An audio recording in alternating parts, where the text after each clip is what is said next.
Lana gets superpowers and immediately uses them to throw Lois through a window. But as Clark struggles to stop the woman he loves from unaliving Lex Luthor, he uncovers a hidden surveillance operation. Almost said opportunity. An operation, a sentient alien goo, and a confession that could shatter everything. Alex Mack? The alien goo? Yeah. Yes. Lana says she'd do anything for Clark, but does she mean that in a good way or a deadly one? Hello, everybody. I'm Matt. And I'm Maggie. Jesus, I'm so sorry. And we are Hopefully awesome. That's right, a positive place on the internet where we nerd out about all the geeky things we love. And today's geeky thing is... You need to stop the prompter. There it goes. Oh, sorry. That's making me nervous. I'm sorry. You're fine. And today's geeky thing is... Somebody Smallville. There you go. There we go. I had to switch octaves so I don't cough my lungs out. Hey, no worries, Maggie. No worries. Hey, everybody, welcome to Going Back to Smallville, or your weekly vodcast where Maggie and I rewatch and recap every episode of Smallville, week by week, episode by episode. We're currently in season 7, and things are getting a bit wrathy. Vengeful. Yeah, but Vengeance was the name of an episode in season 6. The name of this episode is Wrath. Things are getting a bit too Lana-y. All right, for my liking. Lonnie. Lonnie? Lana-y? Lonely. Listen, Lonely? this season is not great, all right? It's getting worse with every episode. I said in the chat earlier, I said, I want Kara back now. I said, she's much better than Lana. Oh, jeez. Just wait, Maggie. Speaking of just waiting, special thank you to Basilius of Stupidonia for being our Patreon producer for the month. We greatly appreciate you. Everybody, it's time. For Smallville. Because we're going back to Smallville. Jesus. I'm sorry. It's okay. I'm sorry. Right. We're trying something a little new tonight with the kiddos. One of them is still awake, and we're just seeing how it goes. I'm just waiting. I just saw her pass by the door, so. And she just waiting to have the more crap scared out of me. So we're gonna see how that goes. Hey, tomorrow night is the Switch launch, Maggie. Switch 2. Yeah. Yeah. Me and Henry's gonna be here asleep. That's right. And I'm thinking I might take her 4-year-old daughter to the midnight lunch. Hey, you know, no. Dreams and memories are made of. You know, in the words of old Lizzie McGuire's twin lost sister, Elizabeth McGuire. This is what dreams are made of. Her name wasn't Elizabeth, was it? I don't fucking know, Maggie. I don't know. That wasn't her long lost sister. They were twins. It was like they were doppelgangers. It was like a Prince and the Pauper situation. All right. Okay. All right. Listen, Vivian you're right. Scared the shit out of parents. She does. True. This is season 7, episode 7, Wrath. Special thanks. You're fine. You don't have to do it. Special thanks to smallville.fandom.com for helping us curate the information for this episode. The original air date was, this is the 139th episode of Smallville overall. Wow. The original air date was November 8th, 2007. Remember, the 8th of November. I was in college. Wow. Freshman year. Living in a dorm. When I was young, I knew everything.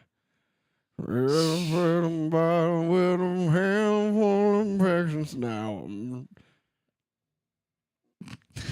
you having fun there, man? I mean, do you need more? No, we were merely freshmen. Okay. Yeah.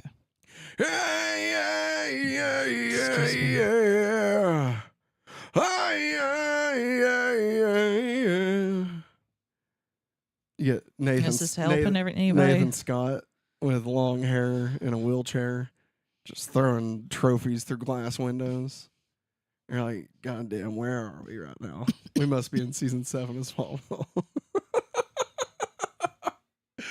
Listen, Maggie, this was written by. I love it. That's for nobody because No. you've never seen One Tree Hill, so you literally have no idea what I'm talking about. I have no damn clue what you're talking about. Written by Brian Peterson and Kelly Souders. What? What? They wrote this one? Well, listen. Yes. Are they? I mean, Sometimes you have to write the shit. All right. Would you rather have a terrible writer writing the crappy episodes, or at least, good writers trying to do what they can with it? Like, you know what I mean? I know, but they also wrote Noir, and I just can't forgive them. Maggie. I can't forgive them. Maggie, listen. I can't. I don't know what to tell you, but season 8. You tell me that they saved this, and They do. I'm not saying that every episode they ever wrote was great. In fact, lots of stinkers in here. All right. Say that Lots word of again. stinkers. All right. Wow, Because your their previous episodes. Northeast Tennesseans coming out. Their previous episodes included Nocturne. All right. Do you remember which one that is? Is that the one where we made him a goth emo kid? Who? The mutant, or not The mutant Tobias? Was that even his name? Tobias. It wasn't shit Tobias. like that. It wasn't Tobias. It wasn't Tobias. What was it? Toby? Brandon? No, was it Toby? Was it Brandon? Brian? Brian. Right? What was his I name? don't But know. yes, it was that That's episode. our help. It was that episode. It was the kid that couldn't go out in the sunlight, my or else he'd God. sparkle or some Yeah, shit. I I know don't it's a remember. hot topic a lot. Yeah, he did. Don't bring that trash. Don't bring that trash noir in here. They also wrote the episode Byron. Byron. Byron. I was close with Brian. Yes, you were. It was Byron. They also wrote Skinwalker, which was a good episode. Yeah, that was it the one that was. had Kyla. Yeah. Kyla. Prodigal, which I'm blanking on, but we're not going to break down every episode. They also did Accelerate. No. What? Wait. No, that's Which not. one? That's not the Pete the Boss Ross. Okay. I don't think. I don't think that's because that was It's season all- 3. I'm pretty sure Pete the Boss Ross was season 3. Okay. I think you're pretty right sure. too. Right? What? Listen, I don't want to do this for every one of their I'm episodes. sorry. They also wrote season 3's Phoenix, Relic, Delete, Crisis, Foreskin. Sorry, Forsaken. Season Sorry. 4's Gone, God. Scare, Sacred, Blank, Forever. Oh, I can't think of the song I sang last time. For Forever? Forever. No, I know, but I don't sing anymore. Oh, yeah, because John Stamos sucks, Yeah. doesn't he? Yeah. Damn it. Why is everybody going to suck? Season 5's Hidden, Exposed, Reckoning, and Vessel. Season 6's Arrow, Hydro, Crimson. They wrote Crimson. I Yeah. mean, that alone is everything. Yes. Promise. This I promise you. Noir. And season 7's Bizarro is what they did. Are you collab? Yes, Rito, I don't know. we are. We are collab. We are married. Yeah. We're collabed forever. We work with Tom Welling. You should definitely watch this podcast. Directed by Charles Beeson. Don't do Beeson. that to people. Beeson. Charles Beedson. Beeson. Bees? Beedson. Beanson? Beeson. Beedson? Listen. This Bees? is Charles's only episode. Well, all right. damn it, Charles. What'd you do, man? Well, his previous credits include 6 episodes of Growing Pains, Oh, man. 4 episodes of Terminator: The Sarah Connor Chronicles, Okay. 1 episode of The Vampire Diaries, 1 episode of Alcatraz. You remember Alcatraz? I That was- remember it, but I didn't watch it. That was the Lost. The Lost thing. Hi, hello. We're doing our show. We talked about this. No, we did talk about this. Oh, Lu- you're talking to Lucy. She wanted to know why Lucy's in here. Oh, Lucy comes in here and hangs out. Lucy's our third co-host sometimes. Just go play, babe. Go play. Just go play. Bye. It's like we already have a teenager. I don't know, 9 episodes of The Mentalist. I'll watch The Mentalist. Two episodes of Person of Interest. Fuck Jim Caviezel, just to be clear. 5 episodes of Fringe. 14 episodes of Supernatural. Well, dang it. Come on, Sam. See why Charles didn't come back. Yeah, seriously. Prodigal, I think, was the Lucas one. Lucas Luthor. The guy from Vampire Diaries. Oh. AKA Captain James T. Kirk in the Star Trek Strange New Worlds. Yes. And I was not trying to do I know. I was impression just then. I think she's just playing. Sarah Podville says, is this the episode Lana went too far? I'm sorry, in this episode, Lana went too far. Yes. Yeah, no, agree. Agreed, Super Pod. Agree. We're going to get into it. We're going to get into it right now, actually. Synopsis is as follows. Lana accidentally gains Clark's powers during a lightning storm and quickly spirals out of control. What begins as a romantic moment turns into a chaotic trip as Lana takes justice into her own hands, launching a full-scale assault on Lex and putting Lois in the hospital. As Clark and Chloe uncover the truth behind the Foundation and Lana's surveillance operation, Project Scion takes a disturbing turn with the alien liquid bonding to a human host, with Clark forced to stop Lana himself. Their relationship fractures even further, and the shadows of Lex's secrets grow darker. This is Season 7, Episode 7, Wrath. Gone! Gone! Hang on. Rohan says hello, nice shirt. Hey, thanks. I like mine better than Maggie's. Yeah, mine does probably have like some baby puke on it. Nah, I'm just joking. It's the same shirt.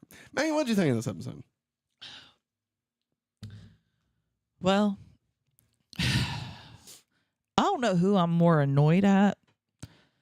Either Lex, Lana, or Clark in this episode. Because, like, what? What did you do? Just the fact that I cut away to the wide just so people can see me blow my nose. Yes. Everybody can see you put that little bit of boogie into that tissue. That's right. Are we hyped for the Superman movie, Maggie? Hell yeah. Well, let me ask you. Does this answer your question?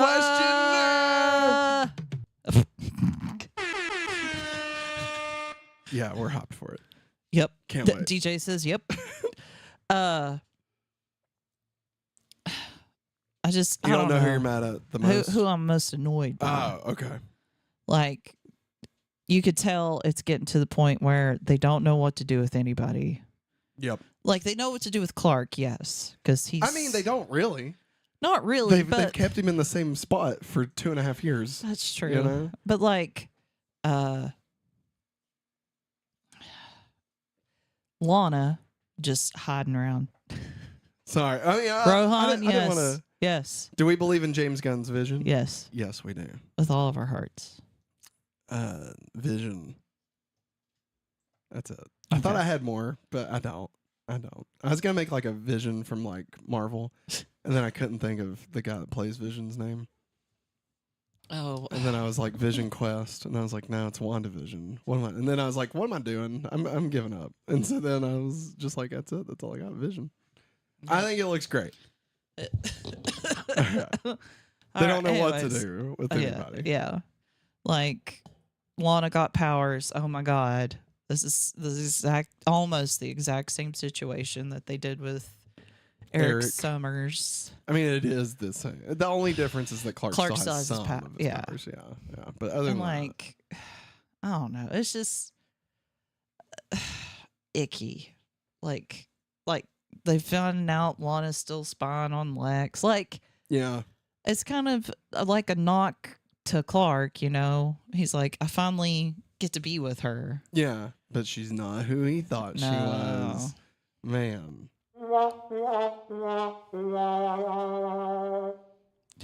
Sorry. You're killing me. No, I agree with you.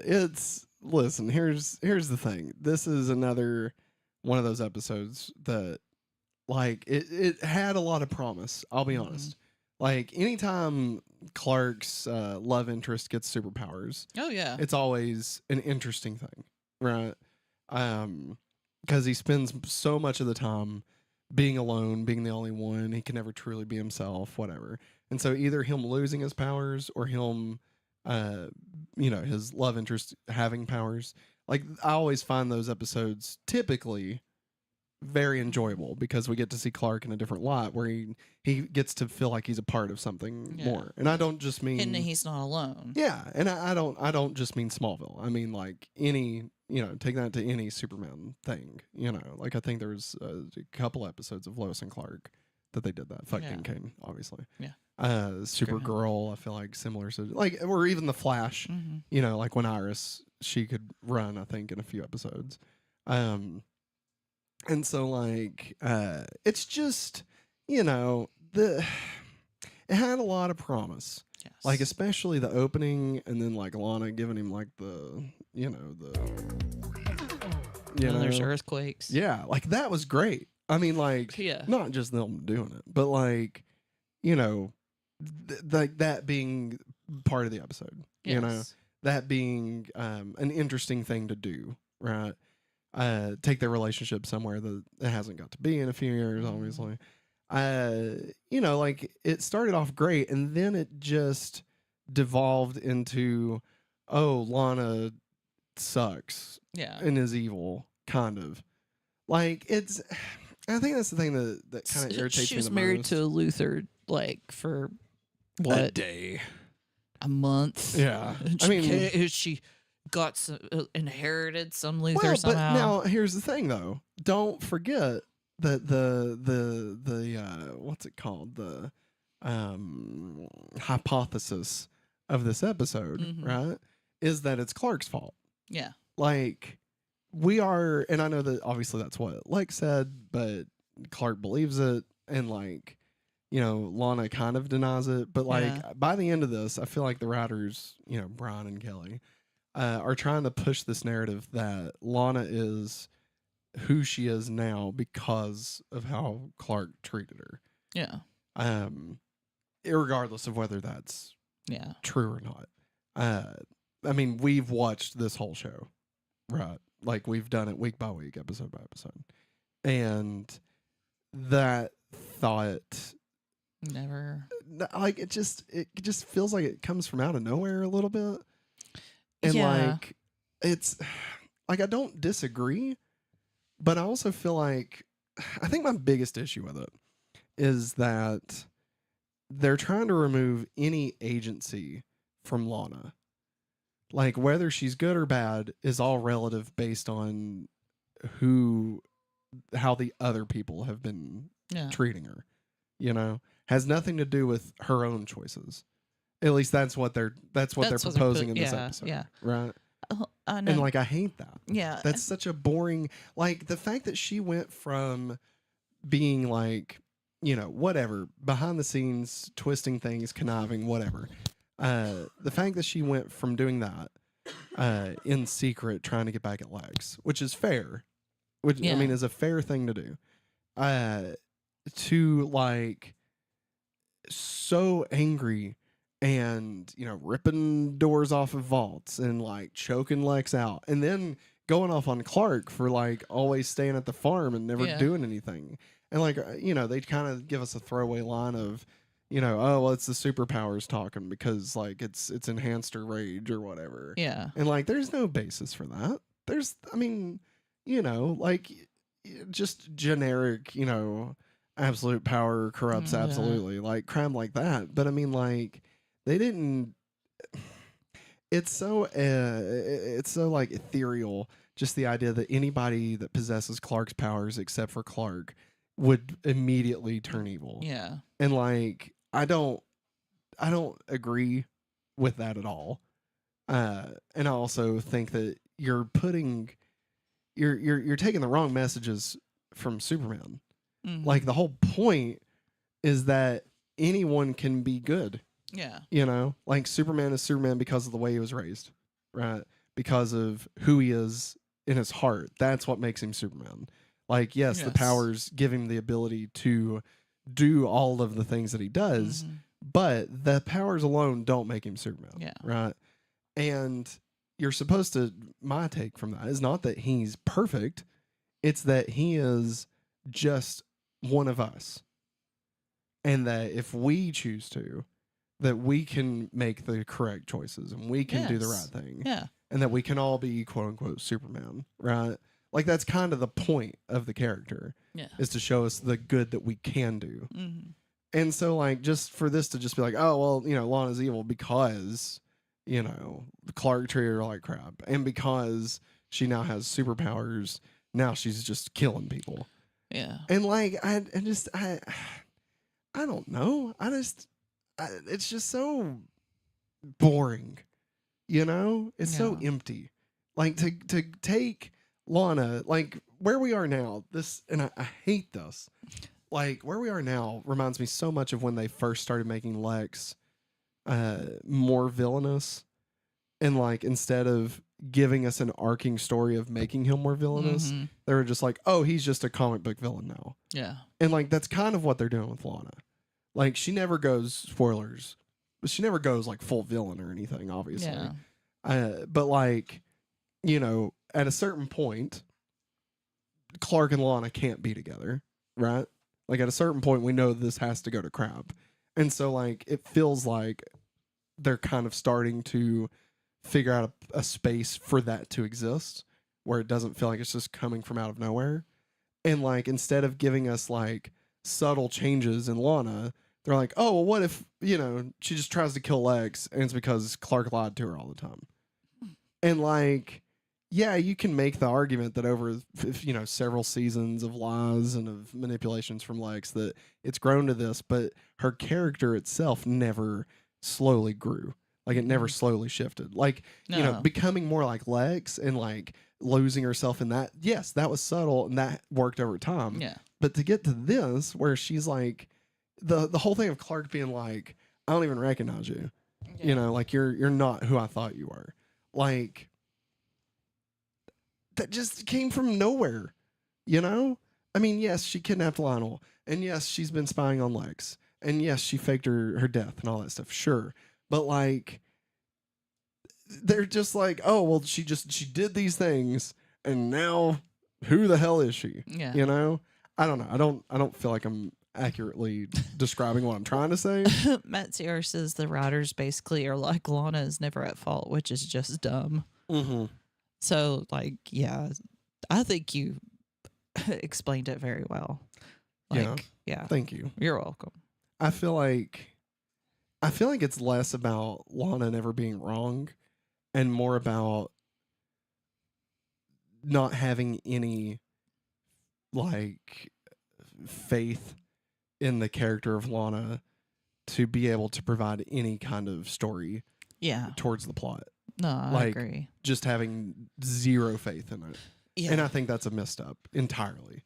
And I will say, I obviously don't want to spoil anything that we do get, but Brian and Kelly, I feel like ultimately do a good job of kind of fixing the Lana stuff and making it a bit more I'm trying to stay very spoiler free here. That's okay.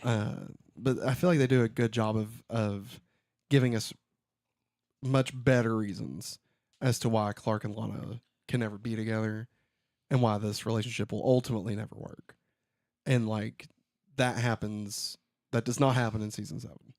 I'll just tell you that. Mm-hmm.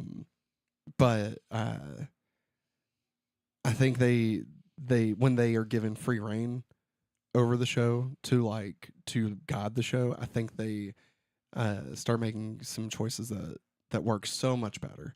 Like the way we leave Lana this season, and again, I'm not spoiling anything, but the way we leave Lana this season is so atrociously bad.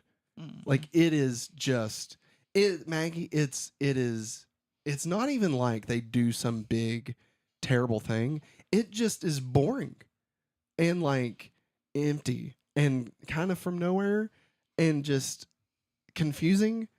And then it's over. And like she's just not on the show anymore. And you're like, what? I don't understand. Yeah. And so like the fact that one thing that I love about Brian and Kelly is that they love to take the things that didn't work in Smallville and then fix them and make them work. Like there's one thing from this season specifically that they use in season 9 and make it so much better. Like I hate this MacGuffin in this season. And what they're able to do with it in season 9 makes it just almost worth going through season 7 for. Some of the characters, some of the things that they've set up. Lana is another very big one that they just are able to say, hey, we could ignore the stuff and just move on and build up our own things. But they don't want to do that. They want to respect the audience that's been there and say, hey, we know these storylines sucked, so we're going to fix them. Yeah. And they do, and then they move on. And like, I appreciate that, you know, as someone who watches this entire show. Like, I think that's one of the reasons why I love 8, 9, and 10 so much, is that they take the issues that we've had and fix them and like make them retroactively worth having gone through. That's good to know. Yeah, for sure. But yeah, as far as that, we're gonna obviously go into some of the you okay? Yeah, I'm fine. We're gonna go. I know what Matt is referencing, but keep my mouth shut. Yes, exactly. I knew you would know. We're gonna go into the relationship segment, but aside from those, anything else you want to say about this episode? How dare she throw Lois through a window?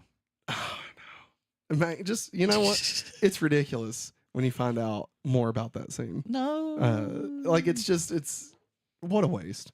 War, what is it good for?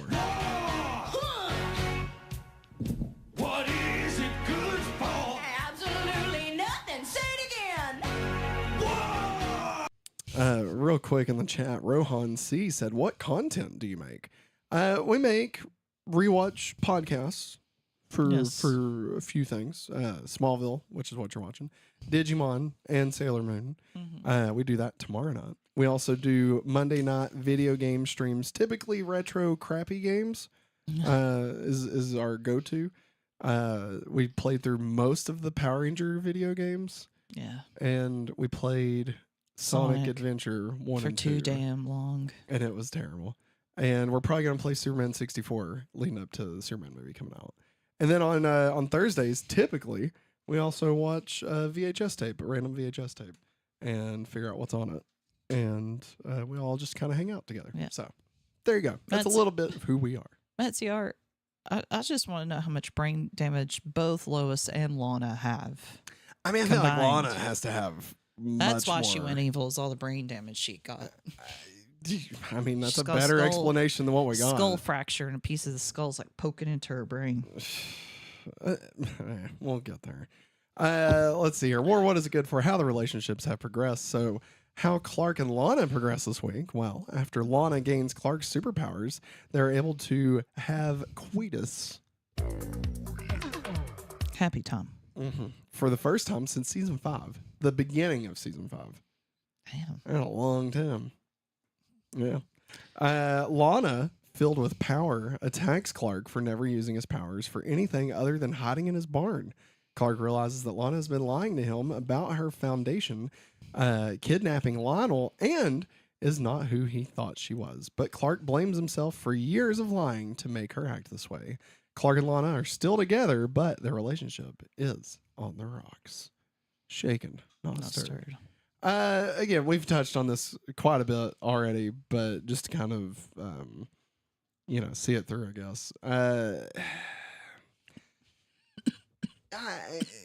Listen, I was thinking about this today while I was filling out the script. All the notes and stuff. I don't hate the idea that Clark has been, let's say casually obsessed with Lana. Well, let's say casually. I don't feel like it ever really progressed into like a dangerous obsession. No. Not like Bug Boy. It's like weird. Yeah. I mean, but it never got like Bug Boy. No. And so I feel like, yes, he put her on a pedestal and did not see her flaws No. You know. No, and Chloe even don't. She's like, you don't see anything wrong Yeah. with her. And so I think like having an episode where we kind of shatter that image for Clark, I think is a good idea in general.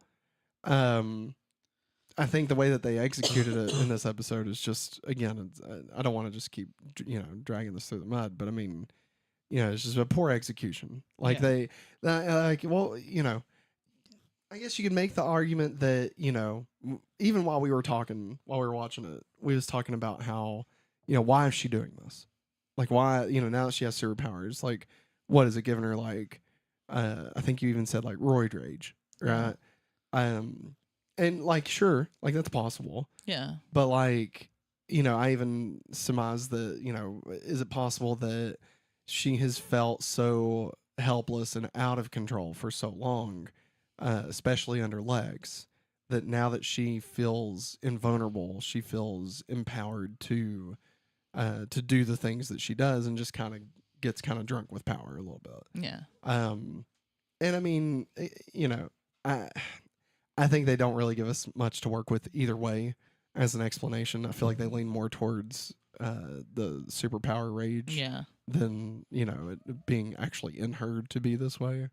Though I do think we are supposed to believe that she's somewhat flawed like this by the end of the episode. But I just feel like this whole episode, just the idea, the execution of it, trying to break down Lana for Clark, letting Clark see who she really is. It felt too soap opera-y. Yeah. And like, I feel like we could have got so much more mileage out of them just realizing that they just don't work as a couple, and like giving us reasons for that. Yeah. Like, either make it to where it's like a love and loss that like, that like is always going to be a tragic loss, but like, and it just shit happens, kind of like Buffy and Riley or something, right? Yeah. Like, either make it something like that, or show us why they don't work. Yeah. And like, I don't feel like this episode did a good job. I feel like this No. episode just flipped a switch to be like, this is why they don't work. Yeah. And like, that's just, you had 7 years. Yeah. You had 150 episodes, Yeah. 138. Like 100, yeah. I was supposed to say, we're not Yeah. that far off yet. But like, my God, like you could have done so Something. much, instead of doing this. So anyway, anything else you want to say about them before I move into the next? Okay. No. How Lex and Lana progress this week. Well, Lana breaks into Lex's mansion and doesn't even attempt to hide it.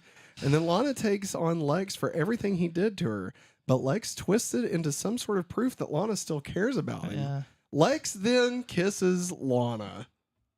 So stupid.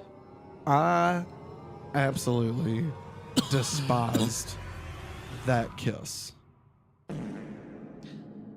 It's like, how can I save my life here? I think I know how to twist this with words. Oh, I know what to get her mind off of it. I'll kiss her. I don't even know if it was that. I think Lex is fucked up enough that he truly believes everything that he said to Clark. Like, I don't think he's trying to figure a way out. I think everything he said, that this may be the most honest Lex has ever been to anyone. And correct me if I'm wrong, but like, Lana kind of kisses him back. I got that feeling too. Like, right? Yeah. And like, what the hell is that? Like, that's so backwards to even in the midst of them writing this terrible version of Lana, they don't even commit to it. Yeah. Like, they really just want, it feels like they want us to just hate Lana. And like, I don't think that's what understand it why. is. Like, why at this point? Why after everything try and make us hate her this way? Like, she was Yeah. finally like watchable, And like, now they're like, well, we just want you to hate her. And it's like Andy in season 9 of The Office. Like, they just character assassinating, Poor And it's like, what are we doing? Like, why? Yeah. Anyway, makes me Lana sad. appears to kiss Lex back, but then chokes him out and throws him So I don't know. I don't. Somebody commit to Somebody just commit to killing Lex, please. There's so many. I know why. Why? But because he's Lex Luthor, he's part of the Superman story. Yeah, I will say there's so many times he could have been killed. Yeah, but they don't. I will say another kind of harkening back to Brian Peterson and Kelly Souders. Another thing that they do differently than Go and Miller is they embrace the fact that Smallville is its own Superman mythos, and like I'm not trying to say they killed Lex Luthor. That's not what I'm saying. But what I'm saying is they're not beholden to like trying to sync up with something, whereas still currently it feels like Go and Miller want this to somehow sink into Superman. The movie, Yeah. right. Or at least that version. Yeah. Even though it doesn't lead directly into it. Yeah. And it just feels like Brian and Kelly are much more open to fucking with stuff. Yeah. Whether it makes sense or not. Yeah. Like they I'll tell you this, and I don't think this is a spoiler. But like they fully embrace the Chloe of it all. Like the idea of like Chloe needing to be removed from Clark's life before he becomes Superman because Chloe was never in the comics and stuff. That just kind of stops being a thing. Okay. Like period. Okay. She just is a character in the show. And like I mean, like, you know, they still do stuff with her, you know, and I'm not trying to say like they make her a huge part, but like she's just a character. As if we're watching like how Marvel treats Daredevil. Yeah. You know, like we're not expecting Daredevil to become, you know, the Ben Affleck movie at some point, no. right? Like it's its own thing. And if that means that, you know, Foggy, I'm not gonna say anything, but like if that means that, then okay, you know, that's that version of it, you know. So that's another thing I like about what they do. Yeah. How Clark and Lex progress this week. Lex accuses Lana of breaking into his vault, and Lex tries to convince Clark that Lana still loves him, and Lana acting the way she is was because of Clark's past actions of lying to her. And of course, Clark believes this. And I don't know. Like, I mean, maybe. I mean, from Clark's point of view, yeah. I can understand him somewhat believing this because Blaming himself. That's what also, Clark does. Yeah. Blaming himself, also believing that she may still love Lex. Like, yeah. Because she's spying on him. I mean, there's one big ass red flag. I mean, if I was Clark and I had any thought, like any tiny inkling that Lana could still love Lex, I mean, I'm pretty sure I wouldn't be with her. Like, after everything. Because that, to me, I mean, you just said red flags. Like, that, to me, is just proves that there is some very deep underlining trauma there that she is not ready to work out.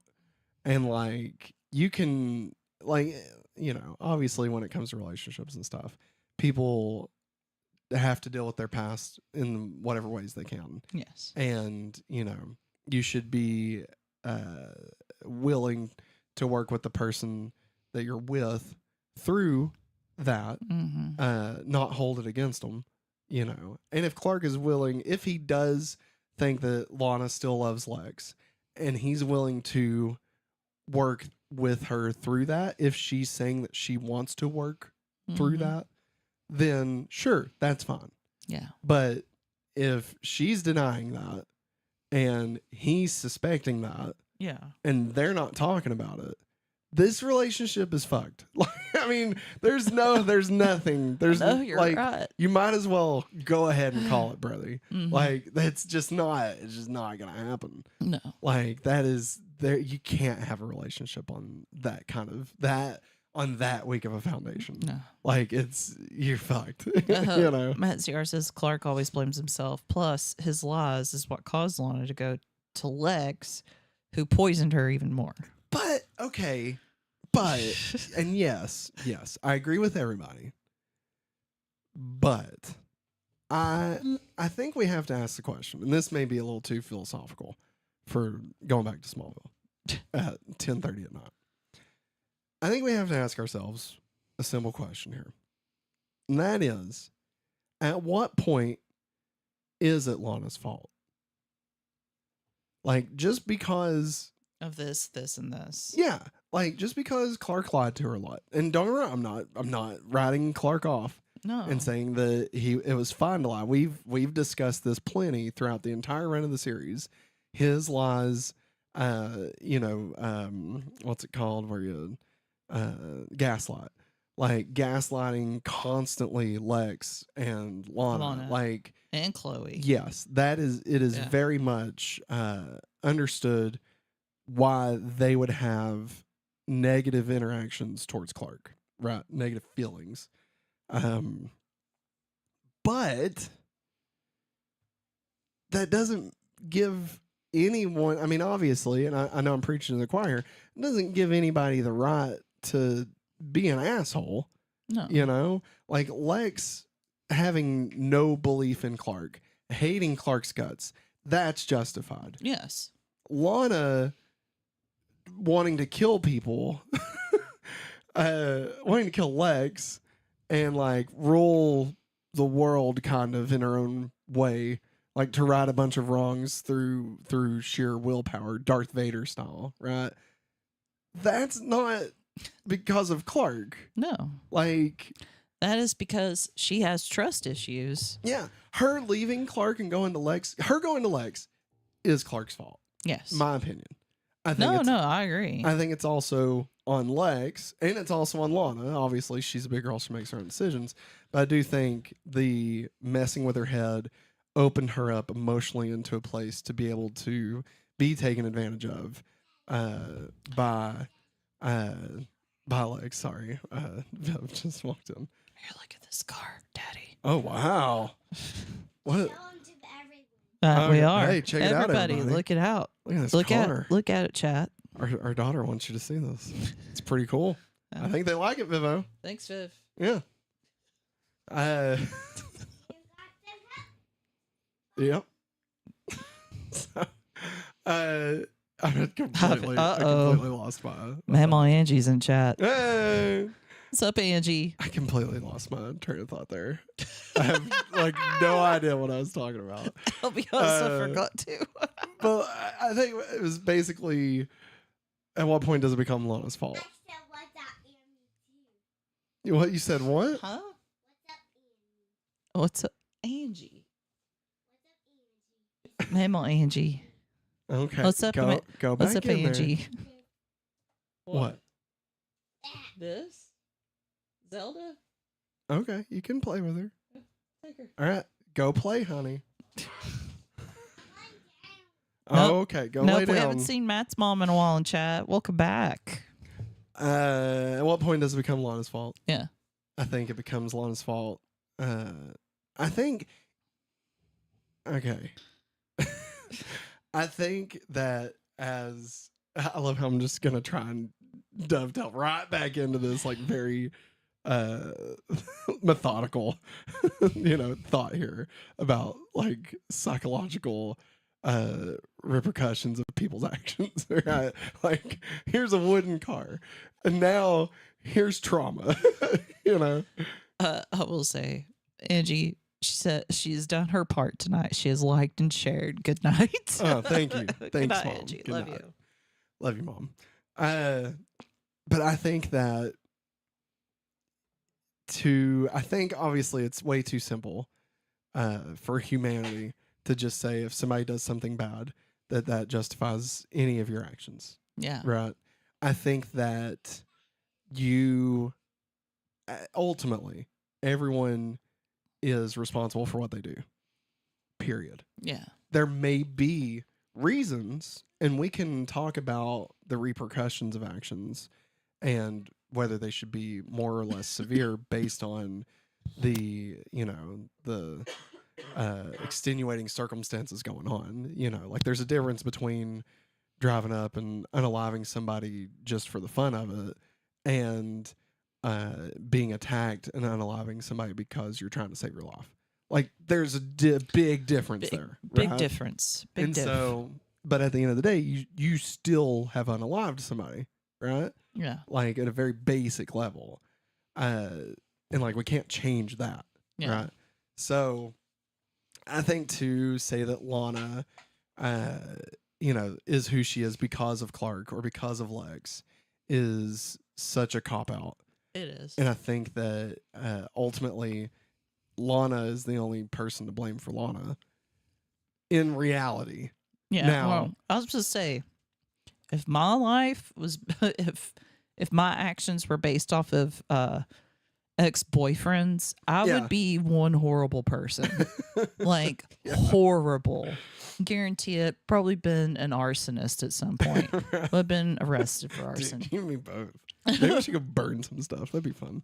But I mean, like I have this kind of saying that like I kind of somewhat live my life by, and that's the I can either be justified or it can be done, right? And like what I mean by that is like I have every right to make things as hard as I want to based on how I feel I'm justified to do, right? Mm-hmm. Or I can make things better. And like that's kind of the only two choices. Yeah. And like yeah, you have every right to justify yourself in your actions and make things worse. Like, somebody treats you like crap, so you go and treat somebody else like crap. That's justifiable. Yeah. Right? But it doesn't make you feel better, and it just kind of perpetuates that, whereas you could just end the cycle.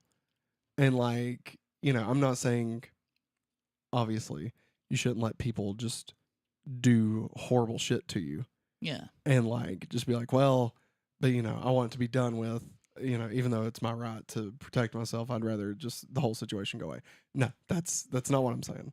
I'm saying that your actions, the only actions you have is to either react or move on. And, it just depends on what do you want to happen. Mm-hmm. If the ends of,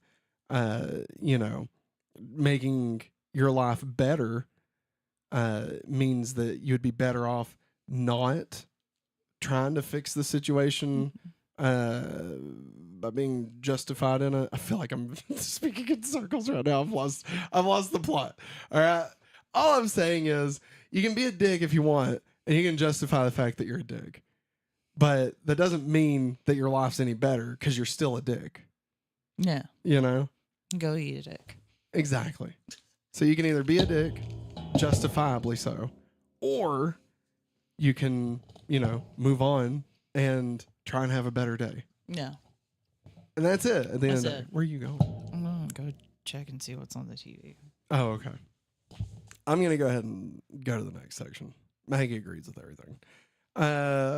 Matt ZR says Matt likes being a hothead, so kind of funny he dislikes the hothead Sailor Guardian. I think that's why I don't like her, because I have like I see myself too much in Sailor Mars. Let's see here. Lana, Matt ZR says in chat, Lana, no matter what she does, is solely her own damn fault, regardless of the reasons. I'd agree with that. I do think there is some justification for some of the actions specifically towards Lex from a protective standpoint, with how he manipulated her and like messed with her hormones and faked a pregnancy. Like I feel like, I think I'm more, you can say lenient if you want, but I feel like it's more understandable for those actions of at least keeping an eye on him. And honestly, even going as far as to unalive him, I can get there. Totally get it. Like I can get there. I'm not necessarily saying it would be the right thing to do. No, but I totally get that feeling. Yeah. And I mean, I don't necessarily think it'd be the wrong thing to do, to be completely clear. Like, you don't fake somebody's pregnancy within their... You don't you don't screw do that. around with other people's hormones. Like, period. Yeah. Like, that's evil. Like, that is the That's most like- evil thing he's ever done. It's not the same, but it's kind of like secretly giving a man estrogen. Yeah. Like, that could really... Or mess him. denying someone who's trying to transition Yeah. just because you want to be an asshole. Yeah. So, I mean... Yeah. Yeah, I'm a little bit more lenient on that. I mean, I'm a lot more lenient on that, obviously. But just I don't know. I feel like the attacking Clark from out of nowhere, just kind of, all of this again. At the end of the day, it's bad writing. Like it's bad character development.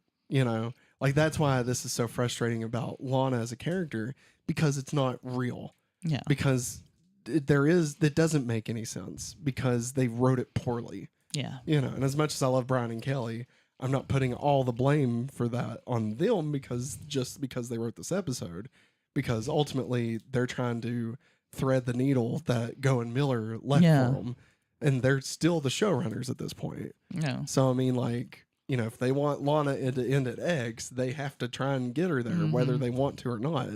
And all they can do is try and write it the best way they can. And so, I mean, it's just, that's the problem, is that it's just not, it's poor character development.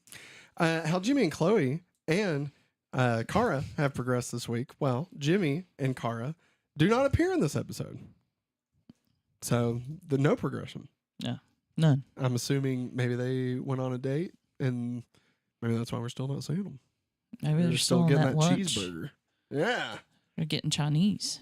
Oh, yeah, it's Chinese. That's right. My bad.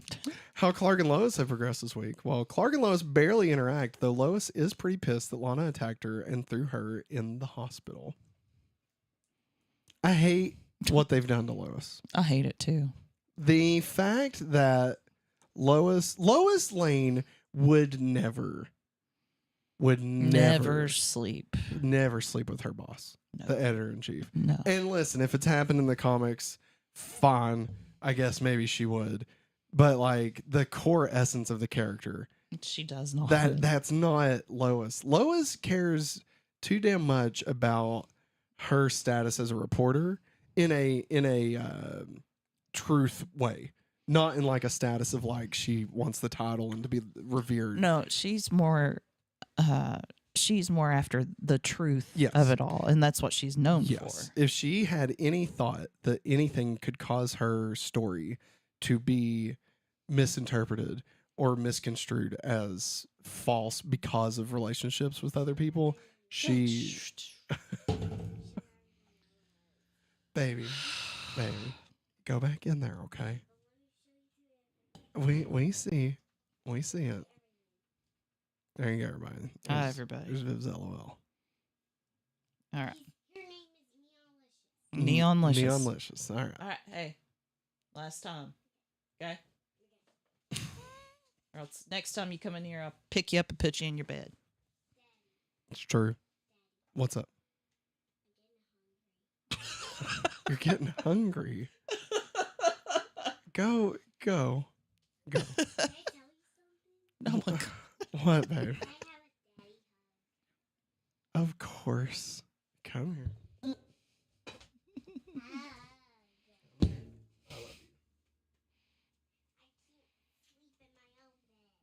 my own bed. You'll have to. Do you want some muffins? You know where to find them. The muffins are in there. You can have some muffins. Lord almighty. I don't remember. No, Lois wouldn't let that happen. She needs us to open the muffins for her. Lois wouldn't let that, wouldn't let a relationship like that come between her and the truth. I'm moving on. Let's get into continuity. Carry on my wayward son. Maybe I should put up the baby gate in the hallway. Remember earlier tonight when I was like, I think she's old enough to be able to handle it on her own and not bother us while we do this?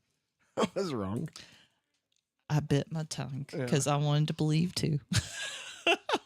I believed it too. She's so smart, like mature for a 4-year-old, But obviously She still has 4-year-old tendencies. She's just a 4-year-old, Like that's all it is.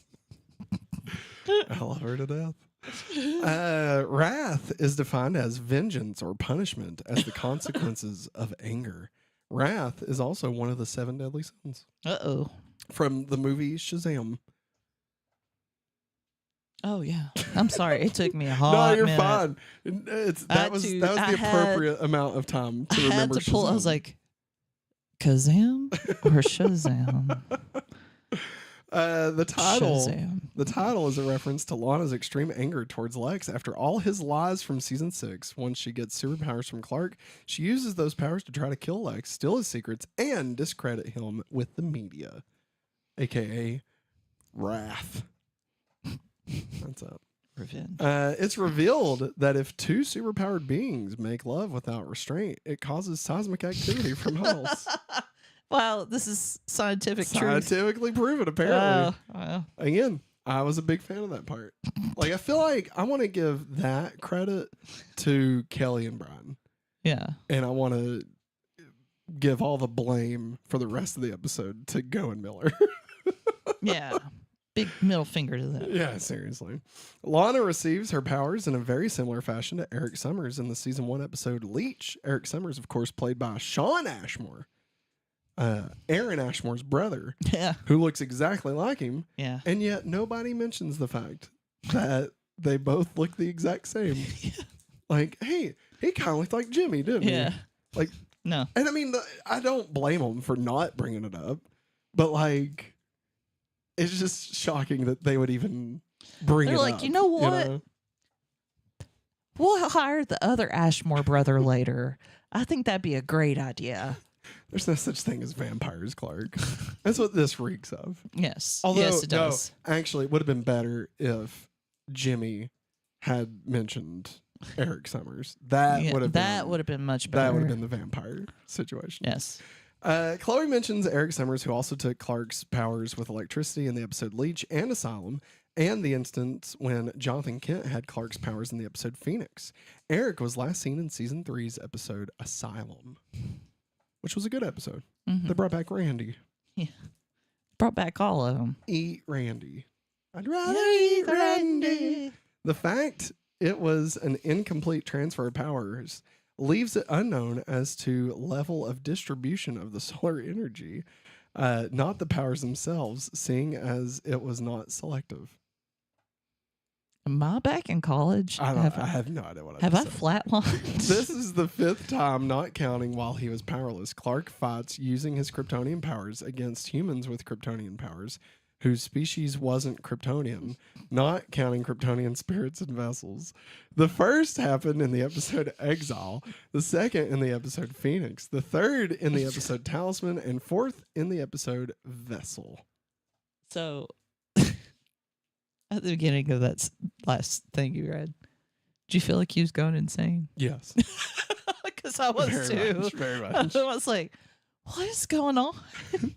Brainiac appears in this episode as Black Liquid Goo. This is the first time he appears in any form since the episode Fallout, where he appeared as the Black Box and was turned to ash.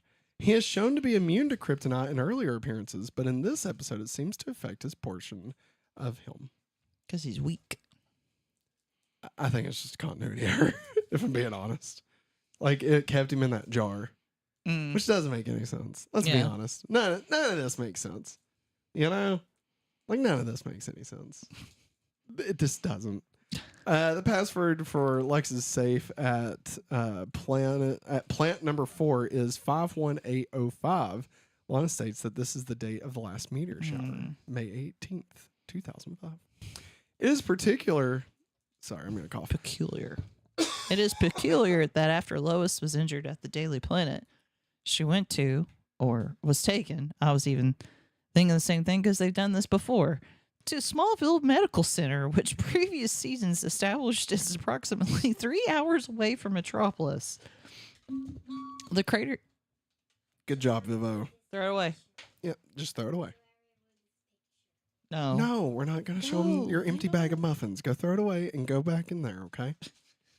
Lord almighty. Previous seasons established it is approximately 3 hours away from Metropolis. The creators have stated that the distance is about 100 miles.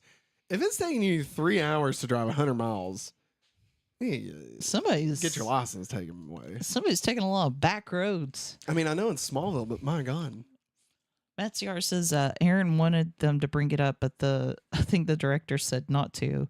Michael told them that you should never ask and just do it. And this was on the Talkville podcast. I really wish they would have done that. That's fantastic. What's up, Daniels? What's up, Daniels? Seventh like. Have a point. What? What I have a point about? What, Viva? Yeah, that's my water cup. Okay. Go back in there. I need water. Or it's time to go to bed. I want water. We'll get water.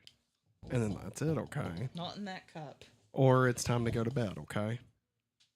All right. The black liquid of Project Scion has formed from the ashes of the Kryptonian black box. These ashes were seen in the episode Fallout. I feel like I just said pretty much the exact same thing. Lex has a collection of Kryptonian references at plant number 4. Among them are the message shown in a screen Virgil Swan reads in the episode Rosetta, the symbol for Crusade burned into the Kent's Field in the episode Covenant, Lana's drawing of the disciples of Zod from Hidden, and the symbol of Zod burned into Mayer's Field in the episode Vessel. Lex tells Lana they started together what became Project Scion. This happened when they worked together trying to figure out all they could about the black ship in the episode Splinter, which is the Silver Kryptonite episode, if I'm not mistaken. Chloe delicately mentions that she thought Clark and Lana couldn't have sex. This is also mentioned in Season 5's Fanatic, in which Clark admitted that he abstains from sex when his powers are intact. It also confirms a popular 1971 essay by Larry Niven called Man of Steel, Women of Kleenex, in which a sexual relationship between the adult Clark and Lois is depicted as scientifically implausible. We've talked about this on the podcast. I don't think we have to go any further than that. Lois and Lana meet each other at Grant Gabriel's office. Oh, I was going to read this with Maggie. This is the thing I was going to bring up. Let's see here. Daniels says Lana gets Clark's powers. This is a great episode. Starts off really great, Daniels, and then it just slowly kind of devolves into just a bunch of terribleness. Matt ZR says Maggie said she was thinking Brainiac might be weak. That's what she has a point about. Oh, yeah. You have a point about Brainiac being weak. Yeah. So, good job. I kind of forgot about that. I can't sit down. So, I'm getting ready to read a section here about Lana and Lois's scene together. Oh, boy. And so I just want to make sure you're here for that. Okay. So, Lois and Lana meet each other at Grant Gabriel's office. This is the first time that Lana and Lois has appeared in the same scene since the season 6 episode Crimson. It is also the only time that Lana and Lois appear in the same scene during all of season 7. What? Yeah, dude. They just don't. They don't put them in scenes together. Why would you possibly have Clark's future love talk to Clark's past love? What possible, rap storytelling could you possibly find in that? None, apparently. We're all too busy writing I Am Number 4 to try and figure out what Lana and Lois could say to each other. Is it 4? Is it I Am Number 4? I Am Number 4. Yeah, they did that movie. Yeah. Al Gold Miller. I know. This is one of the few times Clark uses his X-ray vision and the viewers do not see what he sees. One of the other times is when he first enters Oliver's apartment. This episode marks the 63rd appearance of Clark's red jacket and blue shirt outfit, which he wears frequently throughout the series. Anything you want to say about any of that? Nah. Freak of the week. Major funky. I can feel my voice leaving. It's just gone. Gone. All right. Freak of the week this week, Super Lana. She's got Kryptonian powers. This is the first time that Lana Lang is an antagonist in an episode. Mm. I mean, we've talked a lot about Lana, so Yeah, I'm not we've gonna beat her to death. Yeah. Currently, the ranking is at number 1, CK, number 2, Kara, number 3, Bizarro, number 4, Ben, number 5, The Weather Girls, number 6, Agent Carter, Maggie, where do you want to put Super Lana? Now, I don't want the fact that she was poorly written to necessarily negate her as the antagonist. No. I know. I'm feeling. I don't think she was great. No. I'm feeling like maybe 4 or 5. Bizarro Either and Ben. above or below Ben. Yeah. I'm trying to remember Ben. I do not remember Ben. I'm trying. Like, at all. I'm... Who the hell was Ben? I remember the Weather Girls. Like, there's Wait, only been Ben- 7 episodes. Ben was the guy that worked on the TV show set. Oh, yeah. She is better than that. Yeah. I mean... Yeah. Yeah, super fan of Warrior Angel. Yeah. Yeah. I might even make a note. Super fan. Mm. Like I kept on staring at it. I was like, what? What was he doing? What was he doing? Because there's no way I'm going to remember him. Sorry. I think we go new number 4. Above or below Bizarro, above Ben. Yeah. I'll be surprised if Ben, the Weather Girls, and Agent Carter don't stay the worst. Although, wait, there is one more. That could. I'm going to tell you this right now, Maggie, okay? No. Oh, no. There is one episode coming in season 7. It is my absolute most hated episode. Wait, where's the bug boy? Of the entire series. Yes. It's not even a question. I cannot stand this episode. It is I'm not gonna get into it right now. I think Matt ZR probably knows the one I'm talking about. But it is just so awful. Okay. And it's not even like anything bad. It's not like atrocious. And it's not even boring. It's just such it is representative of everything I hate about season 7 in that it had a possibility of being something and it's completely squandered. It's complete crap.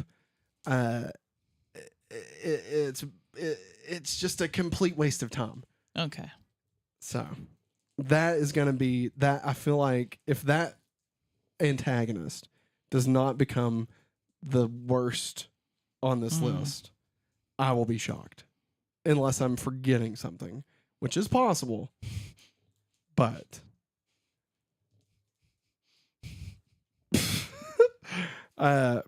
that's I'm not gonna say. Okay. Let's see here. So who am I putting Super Lana number 4? Yes. All right. There we go. Your new ranking. New number 4, Super Lana. There we go. All That's right. that. Do I? That's that. Yes. Puberty. Yeah. Big change. Yes, Matt Ziara did reference it many months ago. All I'll say is that here's all I'm gonna say. Stride gum.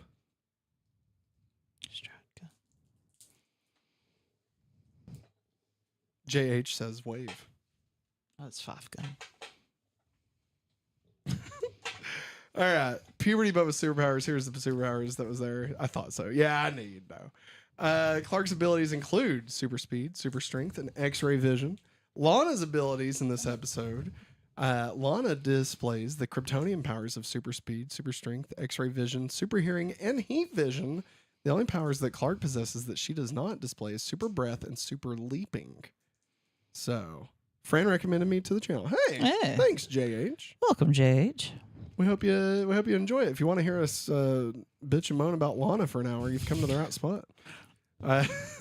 No flats, no And ties. super kung fu. Dude, Daniels, she's always known kung fu. Yeah, she's Chun-Li, Yeah, Lex the taught her. legend. Lex taught her. No flats, no ties. Did they break the rule this week, Maggie? Did they break the rule? Oh, welcome to the dog pound. Yeah. Welcome to the dog pound. I'm sorry. He didn't subscribe yet. No. So But we still welcome you, JH. Did they I'm joking. did they break Welcome. the rule? Did anybody fly? No. I mean, I saw some sparks flying. But that doesn't count. It has to be people. Yeah, that's true. Yeah. Not I'm kind of surprised they didn't just really piss us off, like, and just have Lana fly. that's what I was waiting on, to You be know? honest. I was like, she's gonna take off flying, isn't she? Can you imagine? Thank you. I subscribe. Can call me Julie. Julie. Hey. All right, Julie, will do. And thanks for subscribing. Welcome to the dog pound. There you go. You My got it. pitiful little doggy bark. Like, if they wanted us to really hate Lana, that's what they should have done. Yeah. They should have had Lana fly. Yeah. Be like, why can't you do this, Clark? Yeah. Kara shows up. Look at us. We can fly because we're girls. Bitches be flying. Us bitches are more mature than you. Pussycat doll starts playing. Keep looking at my It don't mean a thing when you're looking at my What was it? Beep? Is that what it was? It's called Beep. Yeah. I don't give a boop. Keep looking at my boop. Yeah. Yeah, I fucking hated that song. The song was the worst. I like the But one I that they feel did like- with Timberland. Buttons. No. Pushing out my buttons. No, Timberland like did a like not produced it. Like Yeah. oh, he probably did produce it, What but song he's was singing it. I can't remember the name of it. You sure it wasn't Buttons? No, it wasn't Buttons. Was it? That was Busta Rhymes that was in that. I didn't even know if there was a rapper in it.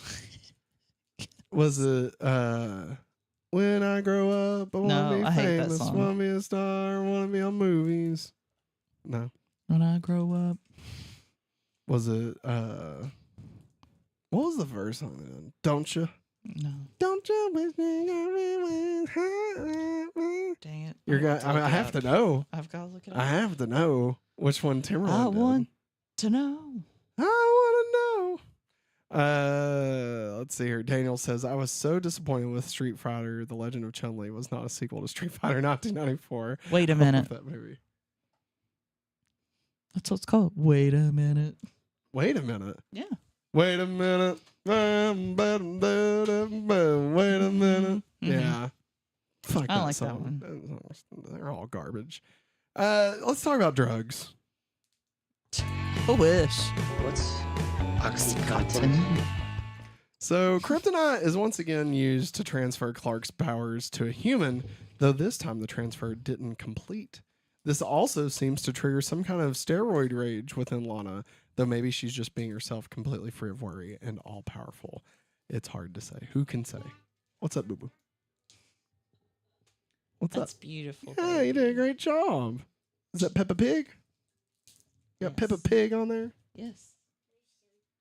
No, no. All right, you can show it. Come on. Come on, you can show it. Here you go, everybody. Here's Viv's drawing of Peppa Pig. Bring it up. Up. Bring it down. Bring it down. There we go. Beautiful. Good job. All right, you're going to bed. Did you guys love Street Oink. Fighter? I don't think we've watched Street Fighter. I think I have, but it has been way too long ago. I watched the Mr. Sunday movies talk about Street Fighter. That's as much as I was going to give it. Wait, no, I'm getting mixed up with Mortal Kombat. I did watch Mortal Kombat. I did watch Mortal Kombat. I remember my Not Street brother Fighter. rented the sequel from Blockbuster. Or it was the animated version or whatever, and didn't know it was animated, Wow. and was like, "What is this crap?" Just very, very Billy? angry. Yeah, it was Billy. Because he doesn't like anime. No, I've begged him to watch Your Name for like 7 years now. I've bought You know it what? We're going twice. to trick him into coming I to the bought house. it twice on 2 different formats, just so he would watch it. I bought it for him. He still refuses. And here I am watching, his favorite movie, It's a Wonderful Life, at least once a year. That's Screw right, you, Billy. Jesus. All right. We got That's Just Prime. Have we done that? No. Oh, okay. Well, that's just prime. We got We got sidelined by Peppa Pig and Street Fighter. Yeah. Ooh, put those hands together. No. Peppa Pig and Street Fighter. You get to beat the shit out of Peppa Pig. Julie says, oink. You telling me you wouldn't want to beat the shit out of Peppa Pig if you had the chance? I thought you hated Peppa Pig. She's starting to grow on me. Oh, Damn Maggie. I don't want the pig in the house that, like, physically. No. So we got Chloe, Lana, and Clark. I don't know.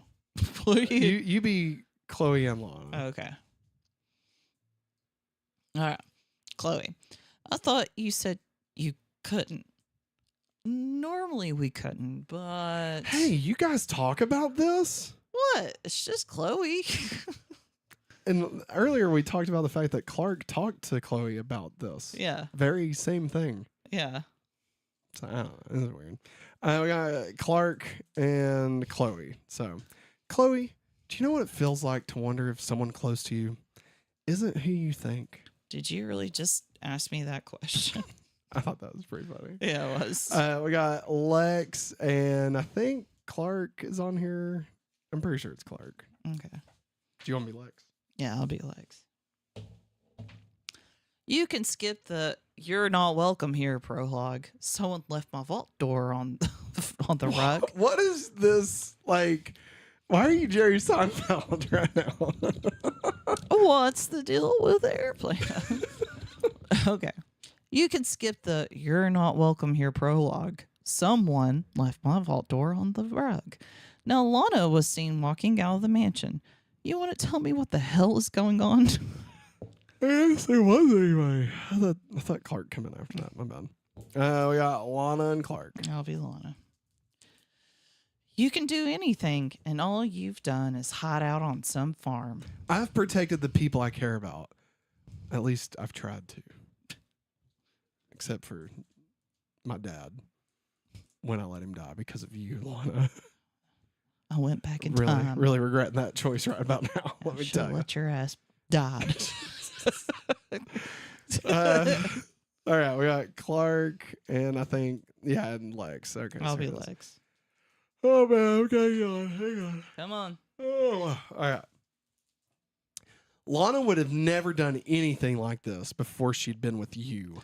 Well, I wish I could take all the credit, but I wasn't the first person to teach her about betrayal, now was I?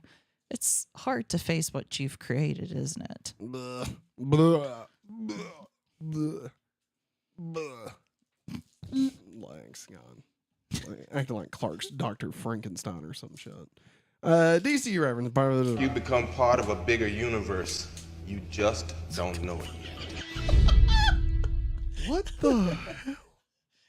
Flying. I did not expect it to. It's probably one of these animals in this. Wrath is the name of two Batman characters that are adversaries of Batman. Come on. Two of them. Fury out. Lana temporarily acquired Kryptonian powers in Superman's girlfriend Lois Lane, number 17, in May of 1960. Yeah, so again, worst comic book title. Superman's girlfriend, Lois Lane. Hate that. Though it was 1960, so I'm a bit more forgiving of at least the fact that it was just Y'all stupid. are not creative whatsoever. Preceding the 2016 used AI. DC Comics event, DC Rebirth, the new 52 version of Superman died, and both Lana Lang and Lois Lane were stricken by lightnings of the energy released from his body. The two women acquired powers and later took the mantle of Superwoman altogether. Ooh. Lana acquired powers of absorbing and generating multiple powers of energy. So again, another time that Lana had powers, apparently. Yeah. Lois states that Lana has an Amazonian right hook. Amazons were a nation of all-female warriors in Greek mythology. This could also be an allusion to DC's most popular Amazon, Wonder Woman. Yeah, we both went. They said Amazonian. How does she know? Chloe's interpretation of Isis to Lana was inaccurate. Isis had stolen the power from the details, as Chloe stated. However, in mythological terms, that was good because she gave it to humanity to use, thus empowering humanity to be free of the whims of the deities.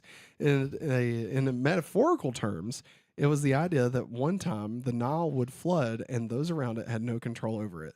They saw it as the god's punishment. However, they eventually learned to control it and work with it so that the flood wouldn't destroy their crops, etc. Mankind took the deities' control over them. There you go. Cool. Lionel and Lex both give biblical allusions in this episode. Lionel warns Clark with the story of Samson and Delilah. Hey there, Delilah, do you have a pair of scissors? Are you gonna cut my hair off? 'Cause you know I'm gonna miss it if you do. I won't have powers through and through. I won't have strength. Delilah. And I think I did pretty good. For right off the top of my head, just Decent. Thanks.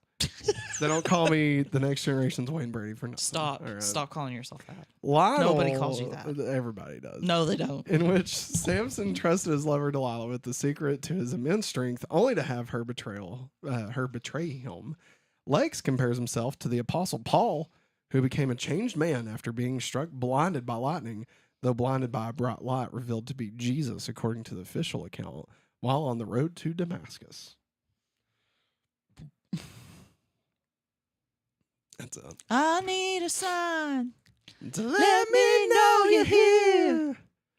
I love you. Chloe compares Lana to La Femme Nikita, a French vigilante spy heroine from the movie and television series, and contrasts her to Florence Nightingale, who is considered the prisoner of modern nursing. Pioneer.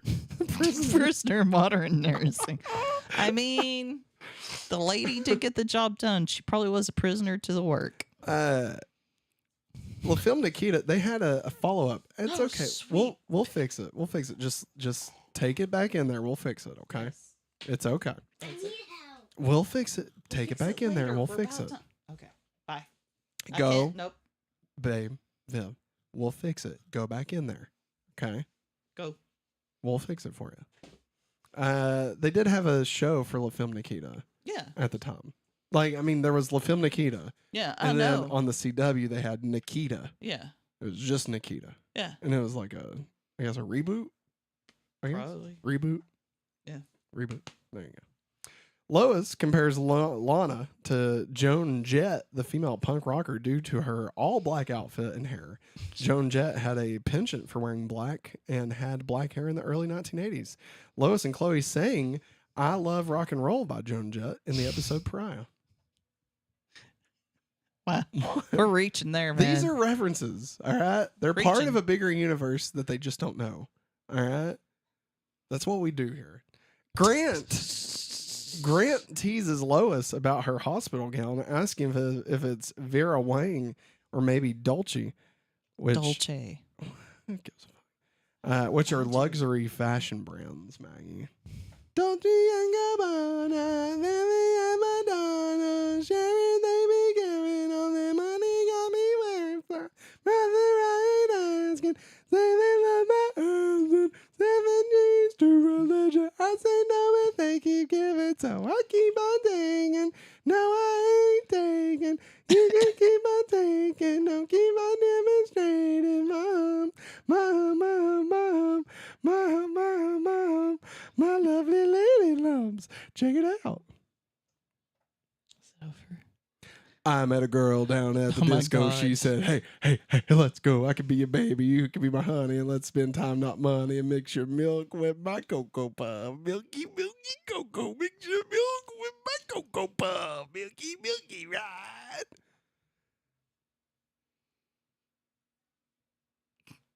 Nobody even knows what my humps is about. But it's just sexy. It's just sexy. Nobody It's knows. about sex. Nobody knows. It's about body What are parts. lovely lumps? Nobody knows. Boobs. Holy shit. Chloe apparently has a crush on on Prince Harry, the then very tall 23-year-old third heir to the British throne. Which is now Second. he left. And he did leave, yeah. Lois says that the vengeful look in Lana's eyes, quote, made Medea look like Mother Hubbard. Medea, of course, being a reference to Medea. Tyler Perry's Medea. Yeah. It's who it not. is. It's not. That's it's Aunt not. Medea right there. Aunt Medea. She's not Aunt. Nobody has ever called her Aunt Medea. She's no one's aunt. I've never watched a one movie. And You haven't watched one of them, Matt. I know. That's what I'm saying. I have not watched any one of them, but I'm 100% I certain have. that she is never referred to as Aunt Medea. Never. I will bet you $1, one whole dollar, she is never referred to as Aunt Medea. I bet she is in about the 30 movies that she's in. Nope. But we're only counting the real ones, not the ones that he put on a church and they recorded it with a 8mm VHS tape. All right. Those don't count. Those don't count.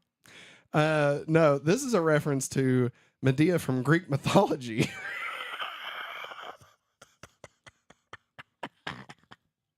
Respect. Hello, Zeus. Hello. I hate myself so much for even attempting to make a Medea joke just then. I hate it. Oh my God. Fueled by jealousy, Medea sought revenge on her husband Jason. In contrast, Mother Hubbard is a kind grandmotherly figure from a popular nursery rhyme. That was Chloe's references. Did I get them while I was watching it? Nothing in her cupboard. Mother Hubbard sounds like something I would say if I was trying to not cuss on stream. All right. Mother Hubbard. Mother Hubbard. Let's get into Talon next. one. Remy Zero. I like these guys. Remy Zero! Yeah, nobody wins, kid. Shut Pete. We got My Eyes by Travis. So Down by Salem Nahara.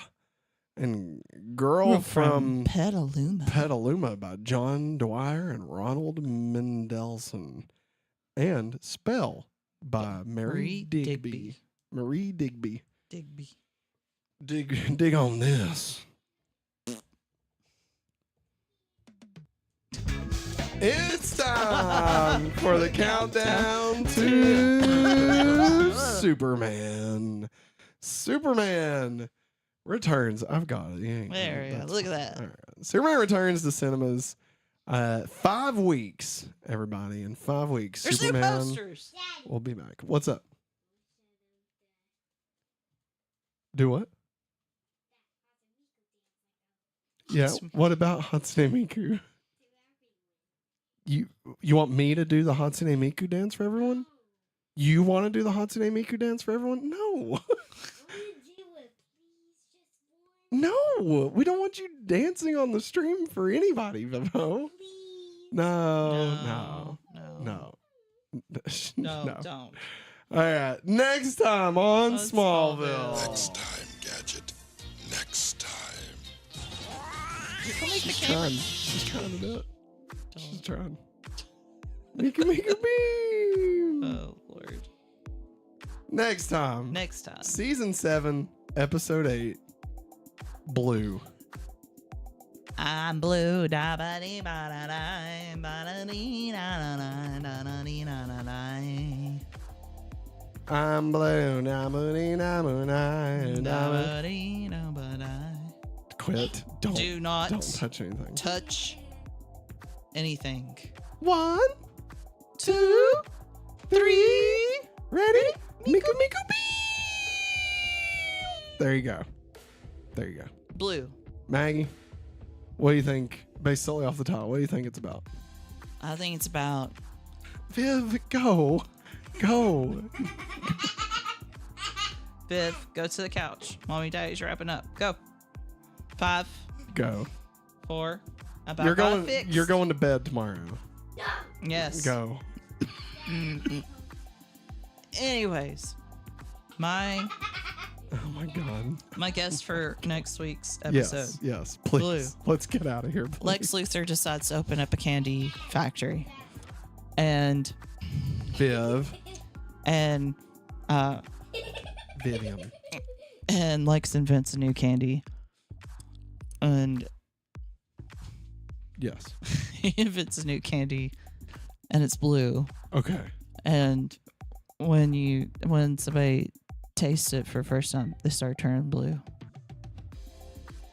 That's the plot of Willy Wonka. I know. I have no clue. The blue is a color. That's all I could say. Superman color. Is it kryptonite? Maggie, let's think of any other time a color was the name. Jesus, it's another color kryptonite, isn't it? Well, think about it. Have we seen anything else blue? Not really. Martian Manhunter's not blue. What about... That's it. We're done. We're done. Here, fix Everybody, it. Don't pull on it. Thanks for watching. This is it. We're calling it end of the night, end of the stream. Next time, we'll make sure Viv is in bed.